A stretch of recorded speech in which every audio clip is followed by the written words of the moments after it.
President Biden says the damage from Hurricane Milton alone could cost about $50 billion, and it comes as the federal government is rapidly spending its disaster relief budget.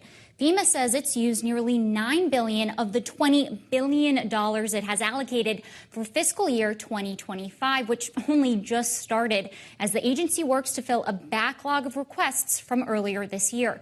FEMA is now requesting additional funding, and it's not alone. The Small Business Administration has become critical in the federal response. The SBA provides low-interest loans to homeowners and businesses, in some cases up to $2 million to rebuild after disasters. President Biden is urging Congress to come back into session to pass emergency funds for these agencies. I think in terms of the SBA, it's pretty right at the edge right now. And I think the Congress should be coming back and moving on the emergency needs immediately. And they're going to have to come back after the election as well, because this is going to be a long haul for total rebuilding. It's going to take several $1 billion. It's not going to be a matter of just a little bit. Now, Congress is out of session until November 12th. House Speaker Mike Johnson has said it's unlikely lawmakers will come back early, since there's still significant money in the fund and further damage estimates could take time. Experts say part of the issue is that FEMA is playing catch up. The bulk of this money that was already spent this fiscal year was to reimburse states waiting on the assistance for months prior. You, Kaylee, actually had the chance to speak with former FEMA administrator who says that this cycle needs to stop. You know, I went through it when I was FEMA administrator in 2017 to 19. I had to ask Congress 3 times for more funding into the disaster relief fund.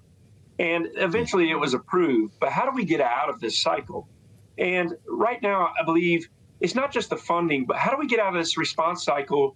And where do we start to incentivize communities to do the right things, such as proper land use planning, implementing the stronger building codes that the ICC recommends?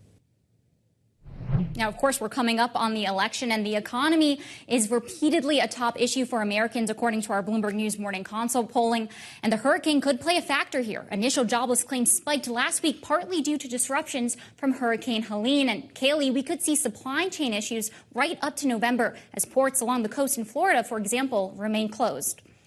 And Tyler, quickly, as we consider the supply of goods, I also wonder about the transit of ballots in the aftermath of these storms, with the election coming up, as you just mentioned. Right, exactly. Some key states that have already been impacted, such as North Carolina and Florida, are already starting to take steps to ensure that people that might be displaced in their homes still have access to mail-in ballots. And just quickly, Florida, for example, is already starting to reevaluate polling sites to make sure that they're in the clear and that voters can access them.